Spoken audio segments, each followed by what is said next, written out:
everybody. Welcome to episode 153 of We Are the Alchemists podcast. I'm your main host, Jeremy Bertarioni. With me, as always, is the co-host, the sub-host, Zan Syed. Zan, say hi. Yeah. And then we have a special guest. Zan, why don't you go ahead and introduce our good friend, Carter Norris. Hello, Yes. How's it going? Yes. Carter Norris, what do you do? I'm the sales director of Level Up Games in Atlanta. We are one of the largest tabletop gaming stores, probably in the Southeast, that only does local sales. Yeah, and you guys have a really strong Magic the Gathering competitive scene. As you can tell behind us, we have two planeswalkers. What are they, and what are they doing? Liliana and Jace, we wanted something like unique in our event area. We had access to one of our old friends is an actual artist and went to school. And we hit her up, said, hey, can you hand paint this mural?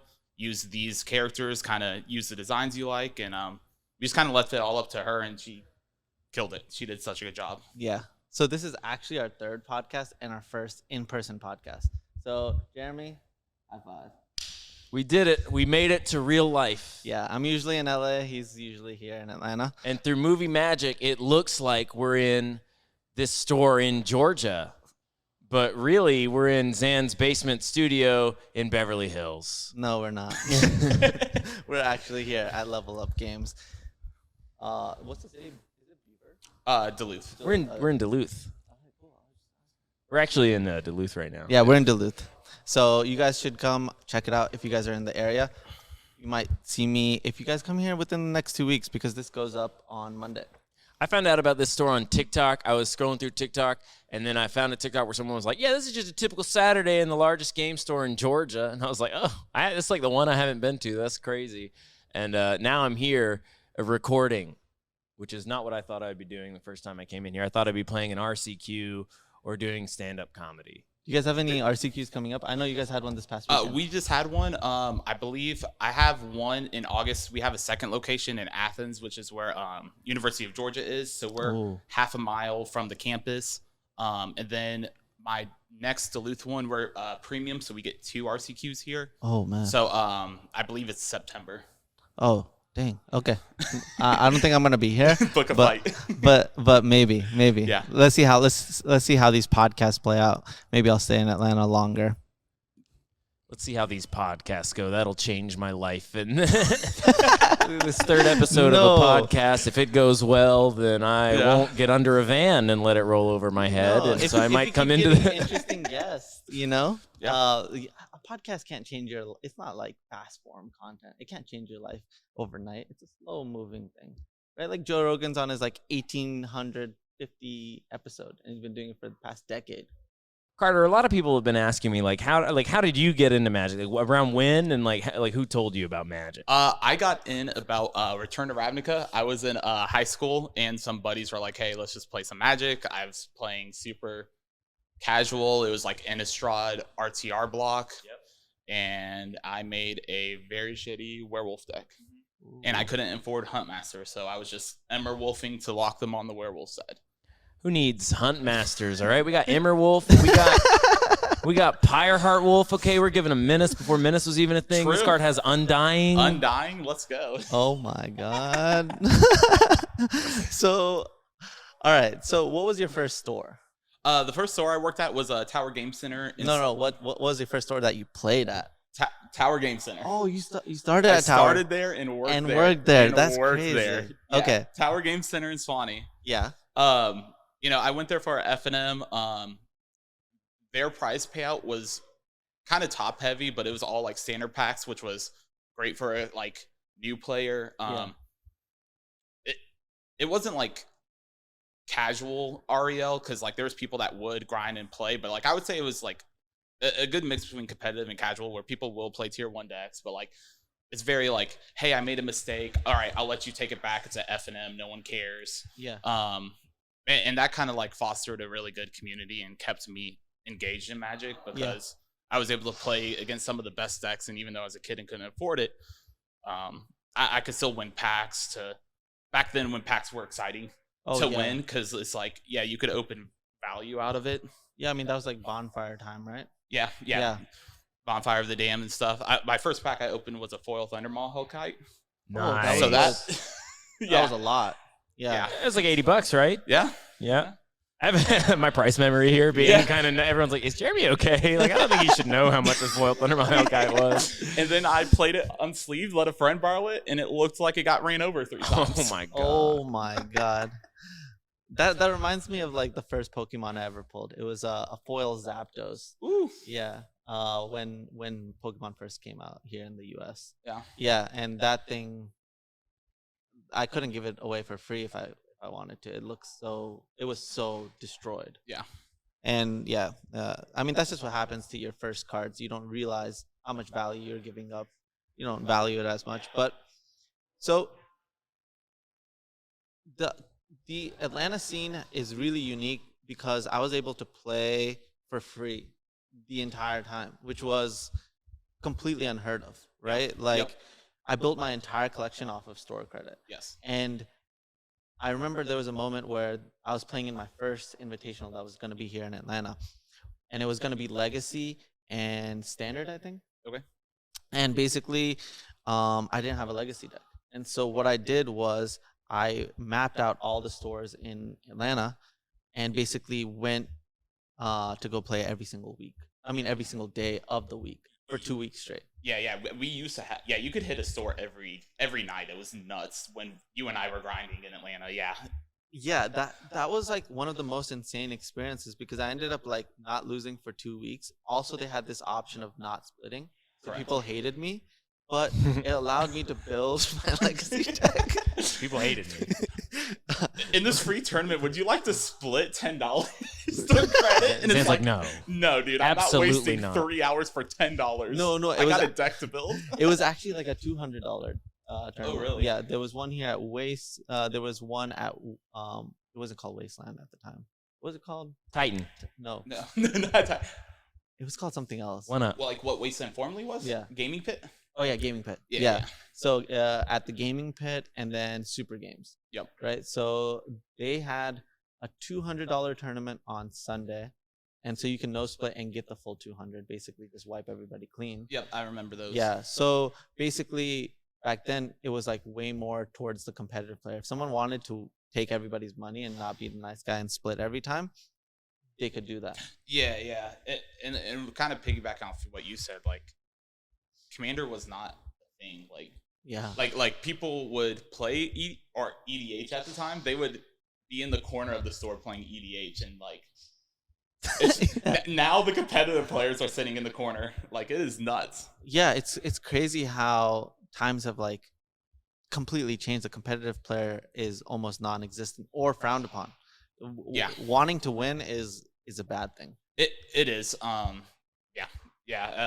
think there was a lot of bad connotations with the grinder back in the day. Like I think everybody kind of has a story like of a player they can think of that was kind of like toxic and like kind of like, man, that left a bad taste in my mouth, and they're always a competitive player. Like I can think of a few right now. I'm not going to call anyone out, but Yeah, but the mentality back then was so different. It was like almost chess-like, right? yeah, Right? Like Magic, people don't know, had an ELO system, it did. Yeah. right? And that ELO system, like, just it dictated whether you played in the highest level of events, Pro Tour, etc. They ended up removing that, but that culture still remained. Yes. Where if you follow the rule book and you play according to the rules, and now it became there was a moment where it shifted when the casual player came, and it was like if you try to follow the rules to the highest degree, people call it rules lawyering or Angle shooting? Angle shooting, yeah. Sharking, yeah. Exactly. And they created a bad culture around it. And that was so, it was so shocking to me because the way I started playing was these people used these rules against me. And then now when it was my turn, because I learned that knowledge, I was all of a sudden like this ultimate bad guy of using the rules. Yeah. I can think of a couple of toxic casual players from my local game store that would always be like, why is everyone always attacking me? And they had like their $3,000 Arcanus the Omnipotent EDH deck like right at the beginning of the format. And everyone was like, you will kill us every time. Dude, don't you know the rules of Commander? No board wipes, no counter spells, no land destruction. Everybody has to have City's Blessing twice over before you attack anyone. I just like don't understand. I legitimately don't understand why that's like better. You know what I mean? Like I would rather somebody care about I missed my trigger than somebody to be like, don't you know that you're not supposed to play that card? And I'm like, why? And they're like, that's just like a rule we have. Yeah, man, that's not cool. Like you disrupted me. You interacted with me. I want to play solitaire with 3 other people. That's yeah. And then as far as ELO, I remember the ELO system in that in 2019 I beat Max McVitie and I was super excited. And I looked at you, I was like, I beat the ELO Prince. And everybody that I talked to was like, we don't know. What? I was like, Max McVitie had the highest ELO. You know what I mean? People were like, I don't. What? What does that mean? It mattered to me though that I beat. And so but that is sort of like the reason I'm playing Magic is because of those toxic competitive players. Because I remember I would go home every night from F&M. Like when I was a teenager, it was like my religion. I went to F&M. Yeah. I would get home and my parents would be like, you know, how'd it go? And I'd be like, 3-1, lost to Kevin. And like the dream was that somebody would, like one of us lowly gangly kids would beat Kevin, who was such a jerk, right? And he played Callblade. He was playing Callblade. And we were on like Kuldalta Rebirth Goblins. And like one day we're going to beat Kevin Lane. And he was such a jerk. We didn't want to. And the store used to like waterfall packs on his playmat because he would pour the F&M. They would be like, we were like, that's going to be us. And so like, you know, I guess this is me waxing nostalgic or whatever, but like, you know, sometimes the hardcore toxic competitive player can like is part of the community in a way that is not necessarily all the way negative. Yeah, I agree. Because I always wanted to beat him. Yeah. And having an in-boss in the store creates a narrative. Humans have such a heavy narrative bias all the time. Like having an in-boss, in my opinion, is good as opposed to like, oh, we all went and played Commander. We don't care who won. Everybody was really nice. It's like, okay, well then just have a party, you know? Like, just go do something else. Like, why are we sitting around a card game? And they're like, but we drank a ton of sodas though, and we gave the store so much money for soda that it's nuts. It's like, okay, that's fine. I guess I'm stimulating the local economy and sodas. Honey buns and Mountain Dew, man. They're gonna come at me, dude. They're gonna be like, he said EDH players drink soda, and they're all gonna, and then they're all gonna have to pretend that they don't. And they're like, and that's that's not even true. I'm like, okay. So we're talking about competitive. One thing that I've noticed, basically through the online presence, Facebook mainly. I haven't checked out the TikTok yet, but I'm going to. Is that this store, as opposed to the others, has encapsulated that fighting spirit, that competitive spirit. Like, tell us about some of the events that you guys have run, and like just like the weekly scene. Like, I know you guys have a Wednesday Modern. Yeah, we do Wednesday Modern and F&M. So like we want to itch the competitive scene with a weekly. So our Wednesday structure is $10 entry fee. Because of what you mentioned earlier about store credit, our only rule with store credit is you can't enter tournaments with it. Yeah. So that way people can't go infinite. Because it doesn't help. Well, and what's funny, like besides 2 stores you named, Wasteland and Super Games, every other store that's allowed that, they are not around anymore. Yeah. And so we're just like, hey, that's the only rule with store credit. So we say $10 entry fee. If you go 4-0, you get $40 store credit. 3-1, $20 store credit. And we, you know, kind of like the F&M stuff we were talking about earlier. Like our F&M is free. We give out the free F&M packs that WotC does. So that and F&M's more available. You know, it fits people's schedule more. So it's like, hey, if you want to play competitive, you can. But like, this is more geared to like what I grew up with was this casual competitive where, hey, we're playing tier 1 decks, but we aren't holding everyone to every trigger. And so it's like there's really nothing on the line. But that's been a really good balance for us, saying like, hey, Wednesdays are competitive where if you want to hold people to triggers, you can. But the free ones kind of like free for all, have fun, free entry fee, and that's worked really well for us. Yeah. Having options. That's Friday nights. Okay, dope. Hopefully we'll see you tonight. Jeremy's actually doing a comedy show, but I'm gonna be here probably next Friday. Okay. 100%, because Awesome. I really want to feel the Atlanta scene, because it's just been It's been a while. I haven't been back to Atlanta in at least a year and a half, Yeah. maybe longer. I might be able to come down next Friday and check it out. Friday's a good night for comedy, and people are starting to ask me to do stuff. So Sure. I'm at the stage now where I can't really say no to anything. But if Friday might work out. I have a hypothetical for Carter. Okay. Yeah. Okay. Hypothetical. All right. So this was like a week ago. Okay. I had a young lady over at my house, and I was teaching her how to play Magic. Okay. Teaching her how to play Magic. Yep. And she's playing a commander deck. Sure. I'm playing a commander deck. She's playing Geist of St. Traft. Okay. And we've like played a couple games. This is probably like her 9th or 10th game of Magic ever. Okay. So I'm at 40, and she attacks me with Geist of St. Traft. Flash and Snapcaster. I said, Every time. no, here's what happened. I said, okay, so I take 2, and she was like, yeah. I was like, okay, I'm at 38. And then the rest of her turn goes by, and then she passes to me, and she goes, wait, I was supposed to get a 4/4 angel. Yeah. So my hypothetical is, what do? Do you give it to her? Do you give her the angel? No. No. No. I told her she has to keep track of that kind of thing, My stuff doesn't just happen on its own. But I think this is the important thing. How did she feel? She liked that. She did? She was like, "Oh, wow, this game's like for real." Yeah. Like, it like matters. The stuff Yeah. I do in this game matters. I can Yeah. miss something. And yeah, she was like, "Yeah, cool." Even. She liked it. Yeah. That she didn't get the angel. And then next time when she attacked, she like grabbed I told her, here's what I do is I just don't ask. I just pick up the card. Like she had the token right there. Yeah.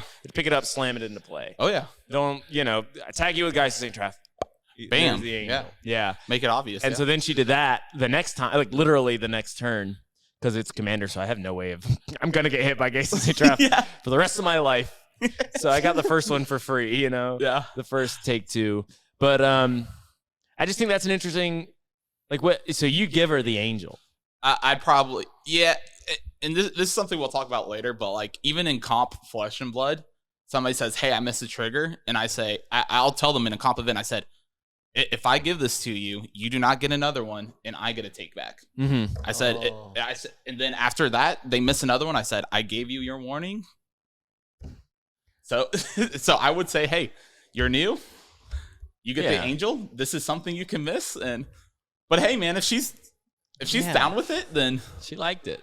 if she liked it, then She was like, all right. But then the next time she put the angel on the table is a very like deliberate, like I'm not. asserting dominance. Well, with her Yeah. 2/2 and 4/4 2/2 and 4/4 with the Geist. So Yeah. this rule that you made, the thing that doesn't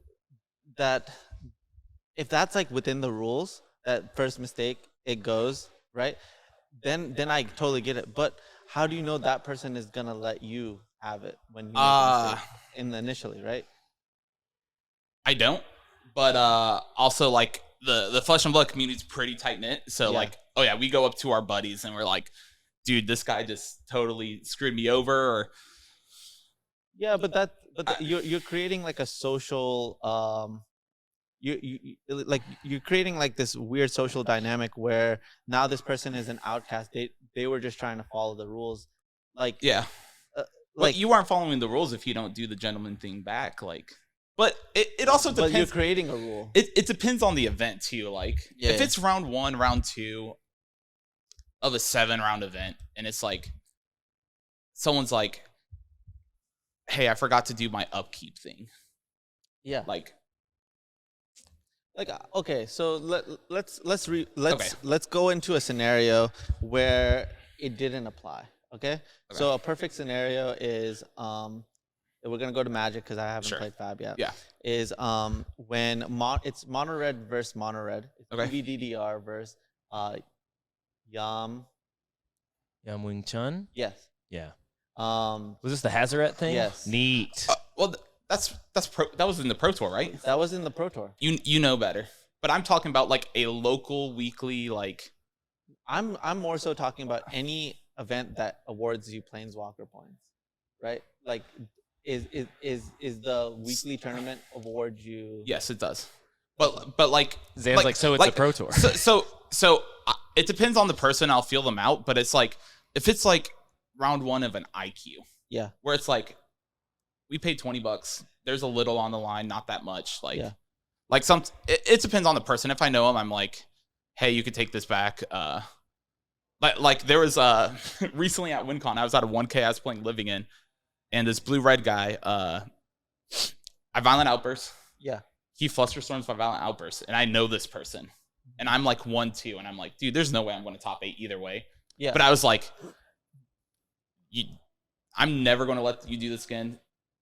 Put back the flusterstorm. No, that's not how he learns. Here's what you say. You go, I "All right," know. and you put the violent outburst in the graveyard, and you're like, I'm not paying for any of those.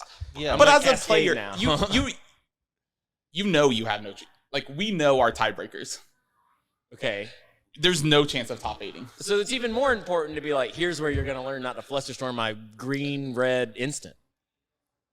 That is right. There's already nothing on the line. The part that is really like interesting to me, and Yeah. I don't understand, is we're adding a lot of this is how I feel right now, Yeah. and this is how I'm gonna interpret it, right? And that is a gray line that never has a right answer, right? Yeah. Because if someone shuffled your deck wrong or bent one of your cards on accident, it just created this scenario where now you hate this person, Yeah. and they may not be a person that even has any Yeah. bad feelings towards you. Or maybe this person looks a certain way.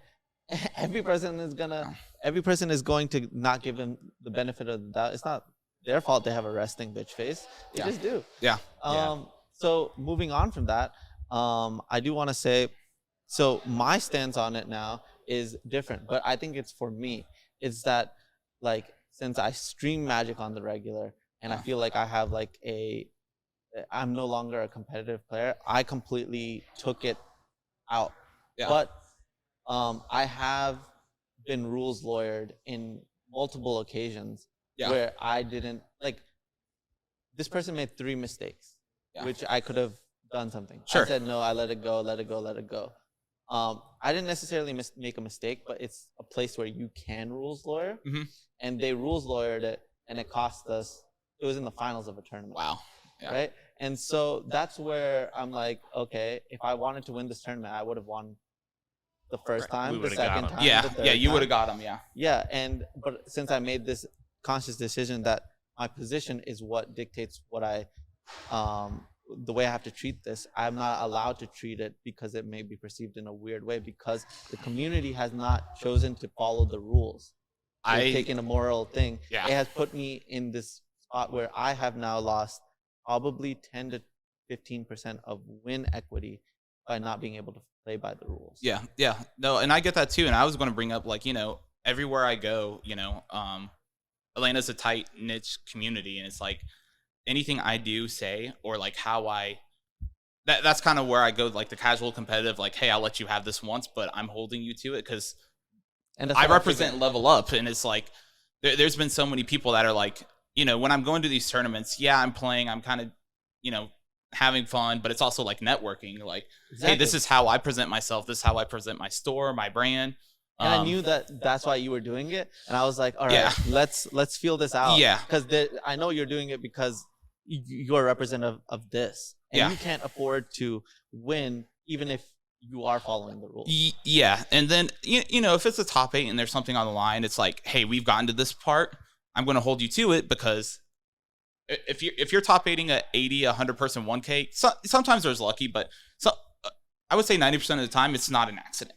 Like, you know what you're doing, you know better, you do, like, yeah, of course. But I just don't want I don't want a bad story against me. Yeah. And that reflect on the store. No, but that's what I'm saying. And it's imagine that we all had masks on. They didn't know who any person was. Yeah. Everybody was playing like in a suit, and everybody's wearing the exact same suit. Yeah. Right. They can't tell anything about you. Yeah. Right. It would be a completely different circumstance. Agree. Right? And that's where that's where like the community has failed us. Right. We got more involved, so that means we're not allowed to win as much as everybody else, and that's where I'm like, okay, even if it's like 5% for you and like 5% for me, just think about like every person in our position is now less likely get to hold people. Yeah. Yeah. Well, in WotC, didn't they do a weird tournament where pros had they have to have a different record to day 2 than non-pros? That was with the MPL, right? Yeah. There was something weird like that, and then that was the one where they couldn't figure out their system and how to sideboard, and they gave 2 people a win, and it just completely destroyed tiebreakers. Yeah, that was all the same tournament, right? Austin Bursavich. Yeah. Yeah, they also MPL has also another rule. They're not allowed to take an intentional draw, which is a different rule standard for them as opposed to somebody else. Yeah, which that's a whole nother. Yeah, that's ridiculous. It's Is like that also the rule in Flesh and Blood? yeah. Flesh and Blood. If you draw, there was no intentional draws. A draw is considered a double loss. It is worse for your tiebreakers. And Flesh and Blood is a game of best of one. Yeah, it's absolutely insane. So the creator, the creator. So here's my assumption, James White. If I apologize if I get this wrong. He used to play Magic, and I heard a comment that him and his LSS is like a very small team because they're new. But they hated being locked out of top 8 because of draws. And they hated that so much, and they are like, this does not create a good environment. This doesn't create a good game. And so if you draw, since it's best of ones, it's double loss. And wow. I mean, I've always come from a very competitive. I mean, with the grinder days of Atlanta, like we had a very competitive scene, and my take on it is, I never get mad at people locking out top 8. I took it upon myself. I should have won more. I didn't play tight, and I got lucked out like 2-3 times, like, and got 9th place so many times when I started grinding that I took the stance of, I'm going to play test, and I'm never putting myself in a position to get upset getting 9th place because it's in my power to win. That's not yeah. But yeah, I get it. Yeah, it's like if I know I'm misplaying and stuff, like I control my record. I don't control other people's record, and I need to not put myself in a position to get locked out. Yeah. And maybe some people may call that toxic, but it's just like that's just Swiss pairings, and Flesh and Blood does not follow Swiss pairings. It is different. It is different, and we'll talk about it later. But okay, so I want to actually get into like other card games like Flesh and Blood. Okay, I think that okay, so this is why. There's an important question that Magic players ask a lot, and I think you, as sort of this game store representative, are uniquely qualified to answer, because it's like, should I play X, where X is like a new card game? I do also want to make an amendment, which is that Flesh and Blood is not a small staff because they are new. They're not that new. Flesh and Blood is a small staff because they don't want to go international, and they're trying to import people to New Zealand to become part of the Flesh and Blood staff. Okay. I think that in order for that game to grow more, they're going to have to like get over that and start hiring the good people where they are, like every other card game in the world. Yeah. But and that's just like an interesting thing. But so I walked into this game store, largest game store in Georgia. I noticed the games you guys are carrying, Magic the Gathering, Yu-Gi-Oh, Flesh and Blood. I see a little bit of Vanguard and a little bit of My Hero Academia. Yeah. So there's some like card game players are going to notice some things are missing. We don't have MetaZoo. We don't have Akora TCG. I mean, we just don't. And we don't. That's like fine. I'm not like mad about that, but like there is sort of like, that seems like you have an idea of what the threshold is for when a card game. So like when you got into Flesh and Blood, you're not worried that whole thing's going to just like implode. I got lucky where one of my friends had a copy of every card, like play sets of every card in the game, and said, I will sell out for $1,000. This is worth $4,000. Yep. So I was interested in Flesh and Blood. We hosted, their FNMs are called Armories. So Friday Night Armory was here in Atlanta, or here in our store for Atlanta. So every Friday night I was working and, managing events. I would see those guys, and there was some old Magic players that used to play 10 years ago. And I was like, they kept saying this game's good. It's insane. It's a lot of fun. And so, I started getting interested. And once I heard that, I was like, if I don't like this, I can sell for $2,000 and make and make $1,000. There was no risk. And the thing that drew me to Flesh and Blood too was like watching them play. Like the games are always like, you start with 40 health, kind of like Commander. Yep. But like close games can be like, every game was like within 5 to 10 life points. We have to play. And like everyone had fun. Like I will get into this a little bit more, but like everybody, whether they won or lost, there was no storming off. Like there was no flipping chairs, flipping tables. I think that's calmed down a lot in Magic, but there's bad etiquette after someone loses in Magic, and we've all seen it and we've done it ourselves. But like everyone has a good time in Flesh and Blood. Yep. There's a smile. They actually analyze the game and talk about interactions and, hey, I think you messed up here. Like, this is what I would do better. And it's not like a condescending way. But that has more to do with the community that, like, there could totally be a toxic Flesh and Blood community elsewhere, right? Like, my biggest qualms with the game is no online presence, right? Yeah. So as a streamer, I can't do that. Yeah, there's the TTS mod. I have issues with Flesh and Blood right now with their because they have they took over the Planeswalker point system. Okay, yeah. So they do lifetime Planeswalker points to qualify for Pro Tours and 90-day. And they, their whole thing is, oh, we want you to play in the Flesh and Blood and blah blah blah. But they allow online armories where you can play in Greece and just log into TTS and you're in their tournament and then you get points. Like, you get Planeswalker points. Yeah. But you can't do it because you're here. Well, I can do it. No, you can do it worldwide, but like, people can just queue online armories the whole time, but they refuse to have an online client. And it's like, when COVID was going on, that made sense. I get that. But it's like, now it's like, dude, you have it's some of the early stuff, like,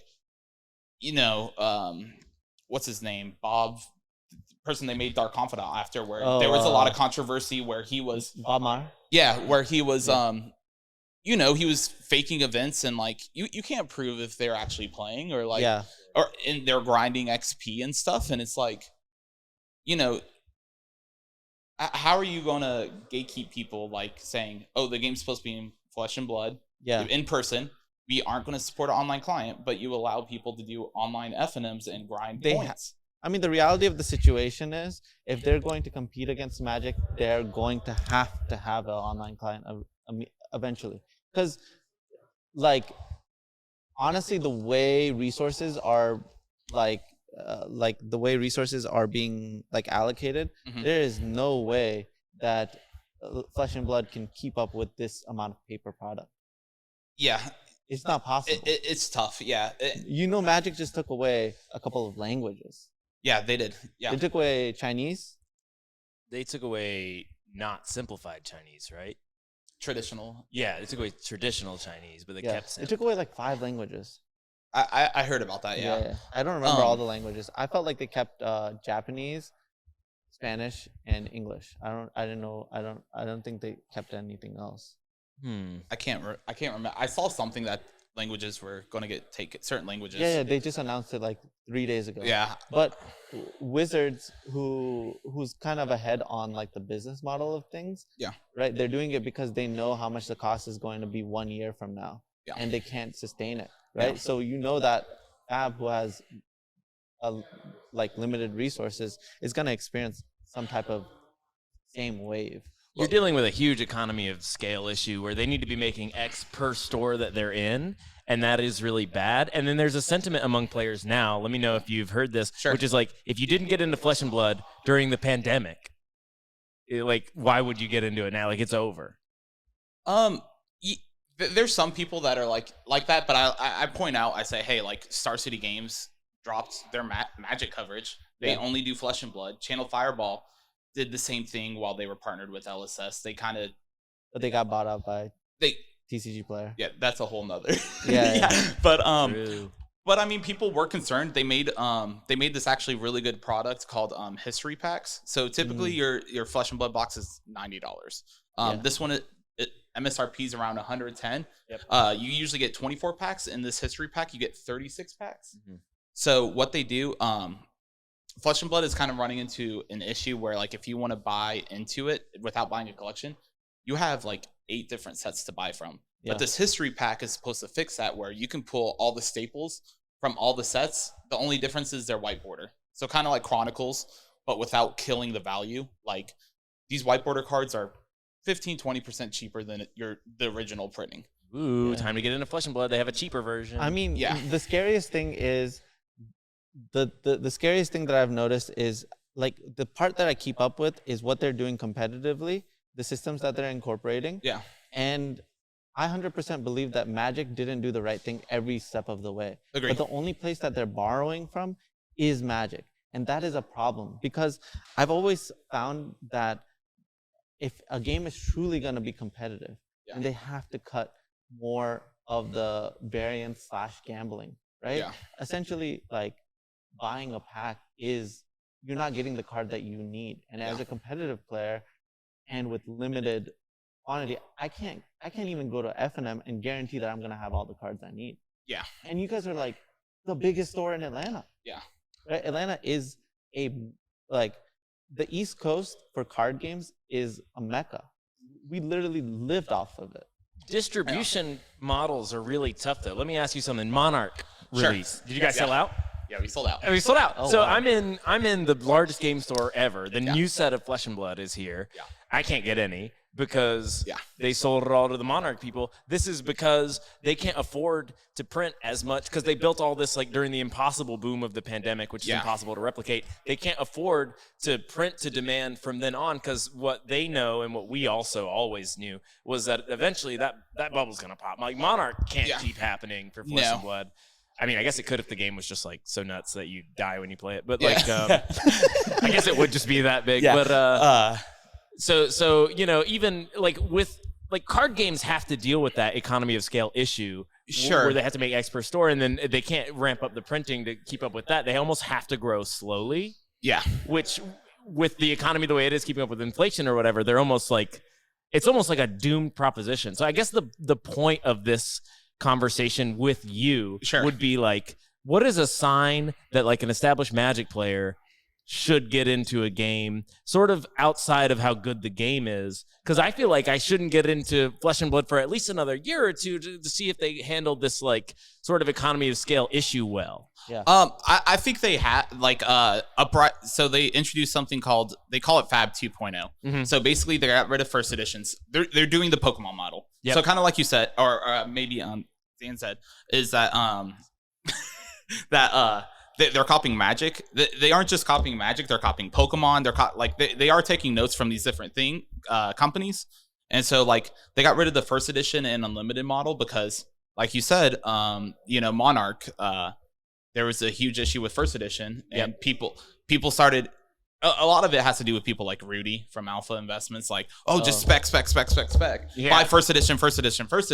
And here's a stimulus check, so really go ham. Yeah, that will all factor to that. But like once Unlimited came out, there was a good supply of it. So Fab 2.0, they announced we're done with first Unlimited because stores would sit on Unlimited because you couldn't get the special foiling in Unlimited, and they just said, they're called cold foils. Cold foils will be a little bit higher rarity. Yeah. To pull, and it's all the same. Yeah. And I think that was a very good approach. It was smart to do first edition to get all the hype, that they needed to kind of get their legs going.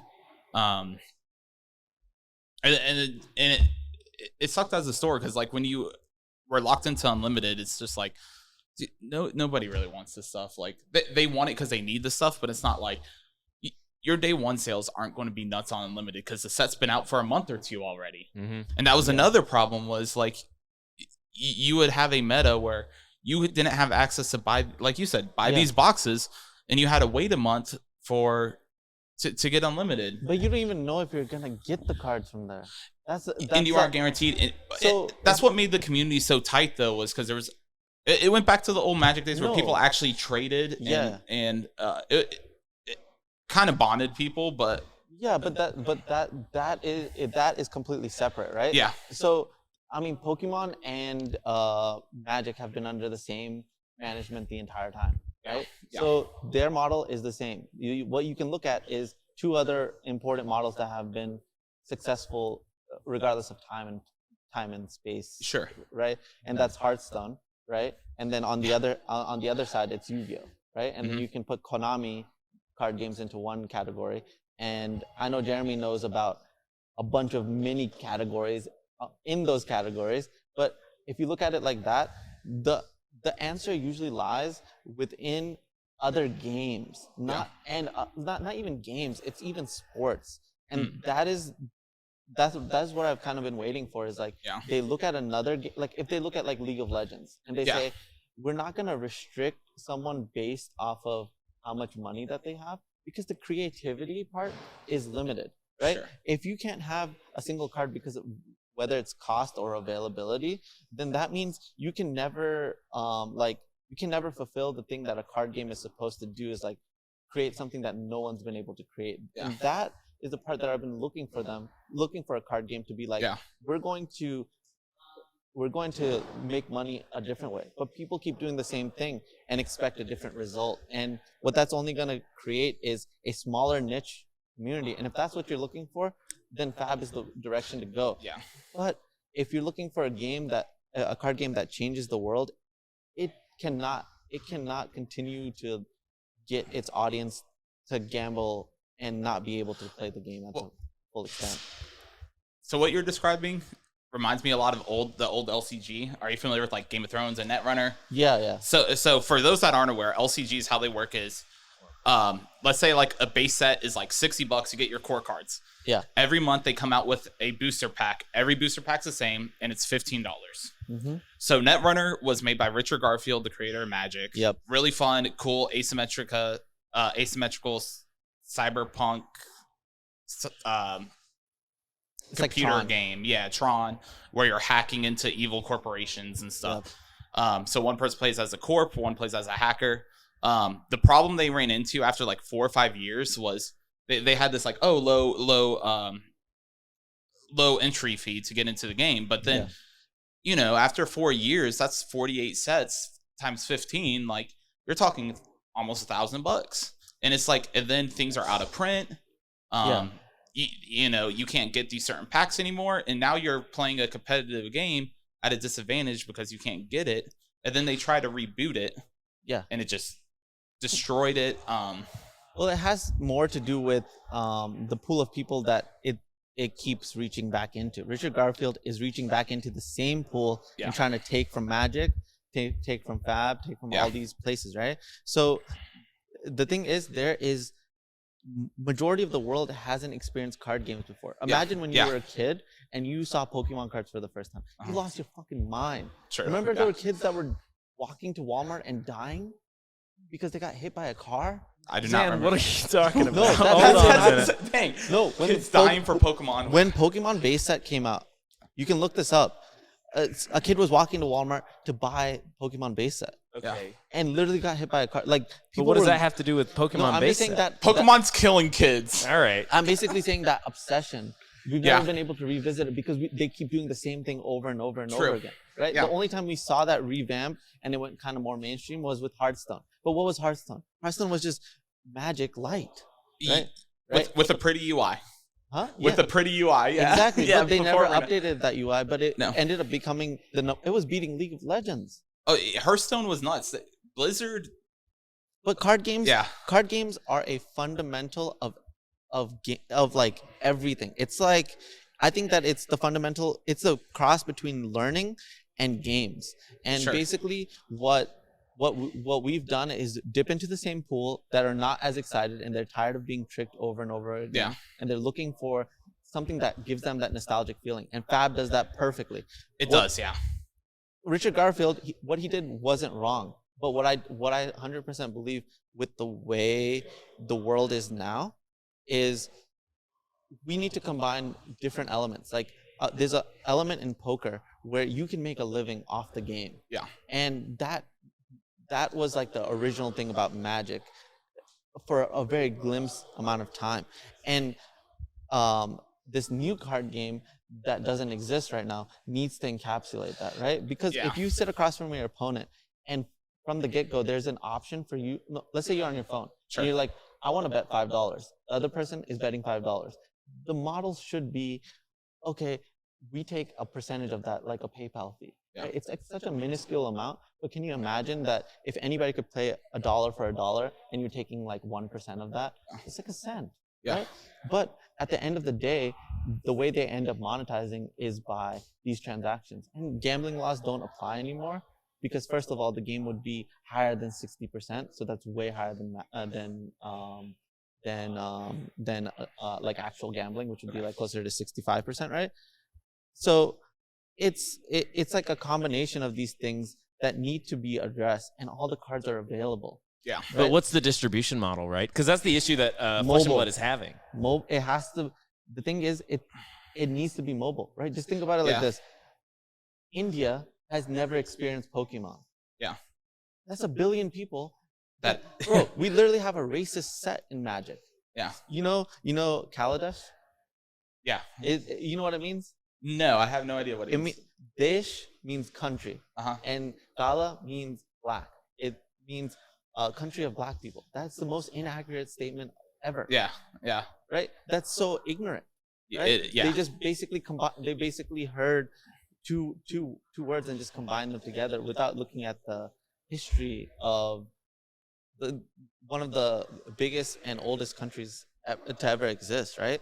And that ignorance, there's a reason why there's so few people that look like me that play this game. But I've always felt like there's a reason why I've been attached to this game, and it's because like it needs to enter the mainstream. Like League of Legends, why is it so popular? Because it's accessible. It's free, yeah. Counter-Strike, we don't have a card game like that. Yeah.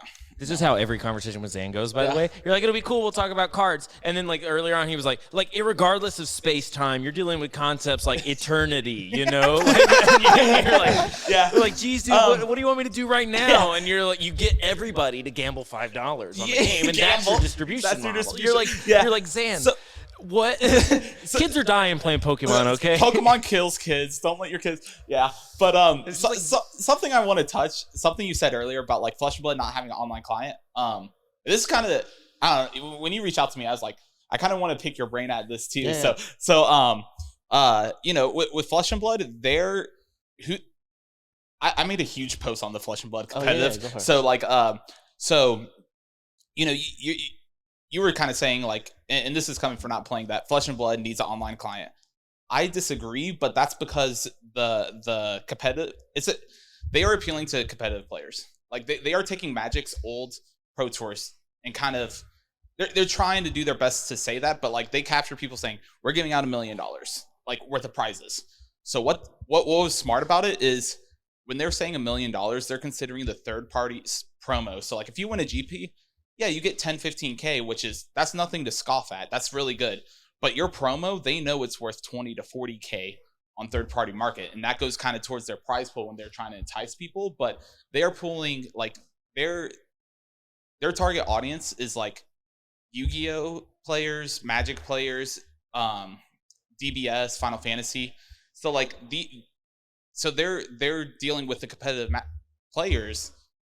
I don't think competitive players want an online thing. Like they want to practice on it, but like, but it creates a gap because if you can play online, it's the amount of reps you can get and ideas you can test out faster than somebody else, right? Yeah. And so if you dedicate yourself to this awful client, which is not like par to what other games have, then it creates an unbalance. Not only that, the thing that you have to know is this is like a truth that this is something that we have to accept. There are far too many people who abuse the system, who cheat, and I don't want to name names, but I can't tell you the amount of cheaters from Magic that have been banned that are in this game and from Yu-Gi-Oh! Yes. And so I'm not trying to label these people, but I'm trying to say that there's a reason why this audience and these casts of people are winning again, where they could not win in Magic anymore. Oh, I definitely agree. Like people that are and this is not a call out. Like, you know, Tariq Patel is like one of the guys in Flesh and Blood right now, tearing up the scene. And, you know, the Magic people know him. He top 8'd some GPs. Like, and I'm not saying, and I'm not saying that. Friend of mine, I'm not saying that casually. Like, top 8'ing GPs is a huge achievement. Yeah, but like super smart guy. But like until Flesh and Blood, like I didn't know who he was though. Like, okay, so I can tell you, Tarek and I are pretty tight. Yeah. So he's so he was in med school. Yep. And so he's always had a passion, but he's basically like he's like my opposite. Mm-hmm. He's basically if I chose to become a doctor and like still try to play card games at the same time. Yeah. So that's basically. So I know him on a more personal level. Yeah. And he is actually. Like, I think that he would be in the conversation as one of the top 5 players in Magic. Really? If he could play. If he could play all the time? Yeah. Right now, he's a practicing doctor in Florida and still crushing it. He is, he's like one of the people I'm like, okay, if I he's a genuinely good dude. This is the guy who comes to like tournaments and wears Heelys and is just like always has a smile on his face, Yeah. and is actually like a certified genius. Yeah. And like, and the point is like these people that are having pretty good achievements and like getting overshadowed and not everybody knows their name, like they are coming to Flesh and Blood and killing it, because like Magic just has such a huge competitive scene, But that's and you a get nostalgia. such a huge advantage. That goes back to the nostalgia where It's you 100% wanna nostalgia. relive that. Because if like what I want Tarek to have is the opportunity for him to be the best player and actually be able to follow through with that. Why was he never able to do that in Magic? Or because the game didn't allow him to become the person he should be allowed to become, which is the best card game player in the world. Yeah. Or like one of the best, which allows you to have a income that's allows him to give up. Yeah. Because that skill is actually worth that much, but it doesn't exist on this planet right now. Because being a amazing card game player that has less variance, right, which Magic did when you first started playing. Yeah. Right, your hard work translated into your success. And I remember when you first started grinding, right? Because I started grinding probably like 2 years before you. Yeah. And I remember like we became pretty tight immediately. Yeah. And that's because at this point you're like, why don't those things? Because there's been an increase of variance in the way the cards have been built. Yeah. And what we're trying to like, what I want is for a person like Tarek to, when he reaches the top of Fab, to be like, I don't have to be a doctor anymore. Yeah. I can pursue this. Yeah. Right? Because I truly believe that we don't have you ever read Ender's Game?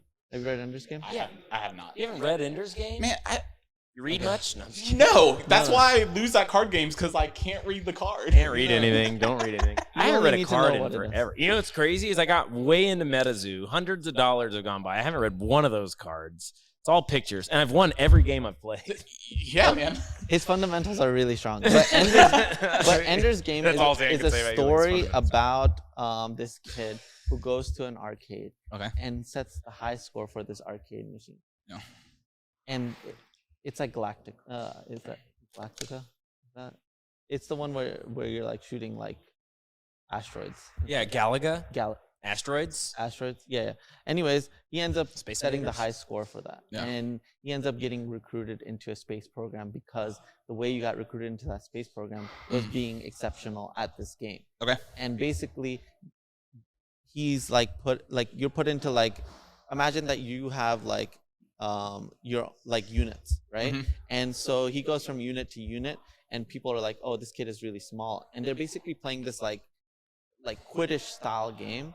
I think I've seen trailers for it. So yeah, the movie, right? Yeah, for the movie, yeah. So the book is a billion times better. But that game, what it was able to do was pick out this person who was able to learn in a different way and be like, okay, this person has the potential to do something more with it. Yeah. And I 100% believe that game is actually a card game. Okay. Right? And because like in League of Legends, the biggest problem is at a certain age you lose that like reflexes. Yeah. Right? In a card game, you can be 70 years old, you can be 10 years old, and you guys can be at the same exact level or at completely different level. The 10-year-old can be so much better than the 70-year-old, even if he has more experience. Yeah. But that game just doesn't fully exist yet. And Yeah. I want that to exist because I want that kid to know that that he can make a living off of it, but when he turns 18, he can start betting. Yeah. Right? And there's no threshold between the person who's in Africa and the person here in the US to be able to bet X amount of money and get a return on it. Because Sure. if you're that good at the game, then you're willing to put it up against anybody. Yeah. Yeah, so what is your stance on just a card game that recruits child soldiers to be in like the overworld army, and Zan's pro it? And Like he's in an getting the 1% for each transaction, right? Yeah, and and like, so there's gonna be a card game that recruits child soldiers, and we got to be in on the ground floor. Okay? I'm not trying to make child soldiers out No, of they it. don't have to be soldiers. that They get just hit by have buses on the way to pick up their cards. They're not gonna be soldiers. They just have what it takes Yeah. to win. I think Flesh and Blood, as somebody that's played Magic for so long, is close to that. Like what's so different about the game is if you've never played, like every round of hands is like its own game.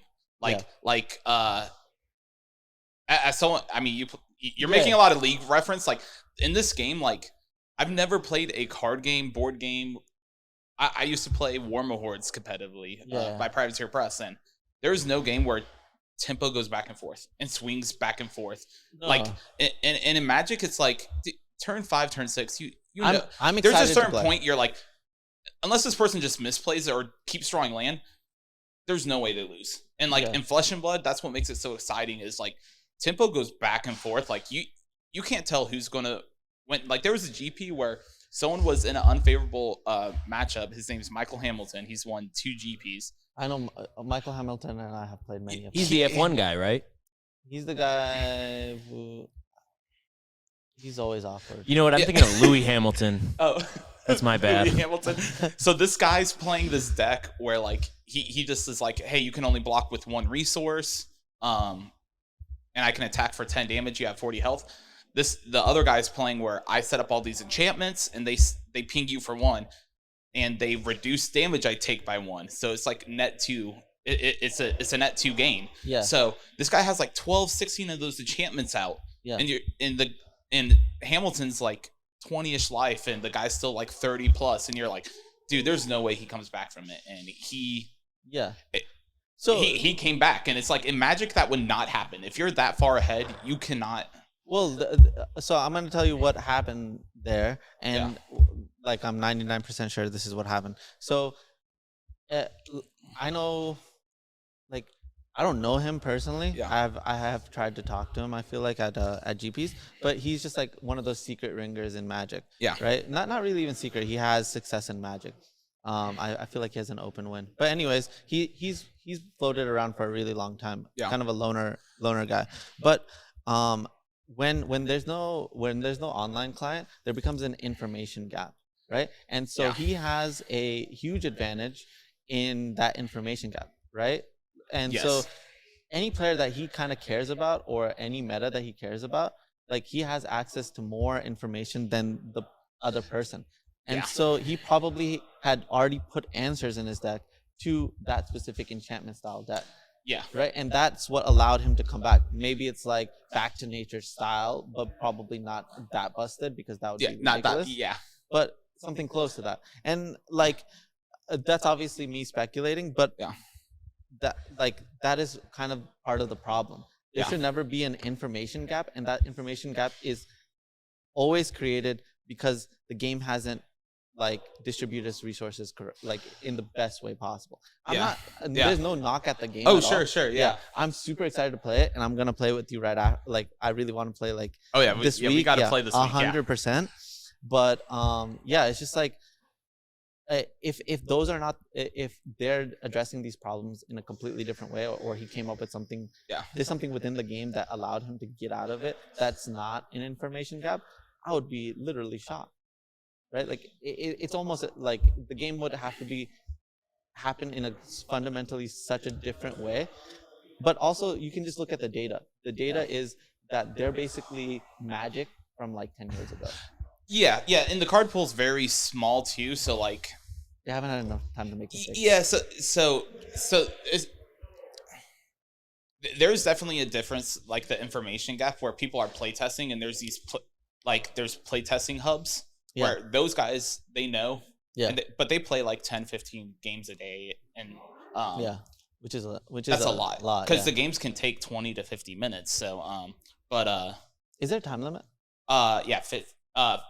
So when everyone's seated, there's a 55, and it's only one, and it's best of one. So what they do is you sideboard, you have a sideboard, but you pre-sideboard, like you see the other person's hero, and then you sideboard immediately. Yeah. So the 5 minutes, it's really 50 minutes with a 5-minute extension to pre-sideboard.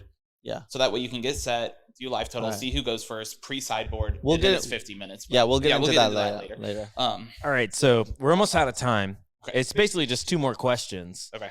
Number 1, where are we gonna eat after this, dude? I'm starving. Where are we getting lunch? What's the spot? Dude, Mall Corners. We got Ming's, some really good Chinese food. Oh yeah. Honey Barbecue Pulled Pork's the go-to. Yeah. Behind us, we got El Torero, pretty good Mexican place that all the Wasteland grinders used to go to. Yeah, that is a I classic. remember El Torero. Yeah. Yeah. So, yeah, my treat. So, All right. Oh, We'll shit. do the Chinese place 100%. Yeah, Chinese place. Chinese, 100%. yeah, Ming's is awesome. Yeah, Going to walking the distance. Chinese place, that sounds Yeah. good. And then question 2, a lot of card games out right now. Which one is ugliest? My Hero Academia. My Really? Let's go! I haven't seen the cards. Yeah, it is. The cards are ugly. Like, Yeah. Bro, the They're anime just is shots beautiful, from the though. anime, right? yeah, they're shots from the anime. That's terrible. I hate when I they don't do that. like it. Like, it's Yeah. very comic booky. The problem too I have with the game is I don't know if you are familiar with UFS, Universal Fighting System. No. Okay. It's like how Vanguard does it, right? Well, this was a whole fighting game with cards. Yeah. Oh, is It this was like very DBZ? failed. Huh? Is it like DBZ? It was No. before that. Oh, okay. This is like when L5R was big and stuff. Oh, okay. People That's were old. splitting from Magic to L5R and UFS. So like, it's a really bad system. Yeah.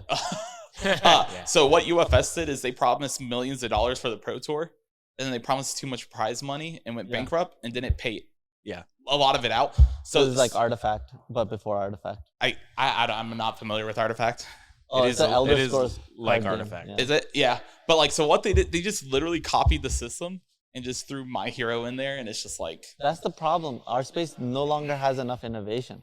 no. Everybody's just a copycat of a copycat. All right, guys, this is episode 400 of We Are the Alchemists podcast. I've been Jeremy Bertioni. You can find me on Twitter at MoxJeremy. You can find me on Instagram at Jeremy Bertioni. Support my stand-up comedy career because pretty soon I'm going to have a breakdown and dramatically reinvent myself and dye my hair and paint my nails. And also I have to go because Zan keeps me in his subterranean locker. Zan, do you want to say anything to people? Yes, that's not true. Yes. That's 100% not true. I had a really great time. Carter, do you have any what do you call it? Plugs? Yeah. Plug the TikTok. Plug our TikTok, Level Up Games ATL, or I can't remember if it's Level Up Games ATL or Level Up Games Duluth. We'll put the link in the chat. Yeah, we'll put the link. link. Description. I'll hand that over to y'all. Me personally, I'm trying to start streaming again. Let's go. So twitch.tv/pantydropper, PNTYDRPR. yeah, So, just let me know when you're on. I'll definitely give you a Appreciate it. raid or a host. yeah, appreciate it. He'll So, host you or raid you or whatever they call on Twitch these days. He'll suck you off. not, dude. No, That's what they call it this on is not Twitch now. consent. This It's is a not little consent. purple check mark, and it's like, you just sucked him off. God damn it, dude. Chill. That's what they're calling it. Chill. Oh. Chill. All right. We'll see you guys next time. Thanks. Oh my God, Zan, thanks for the suck off.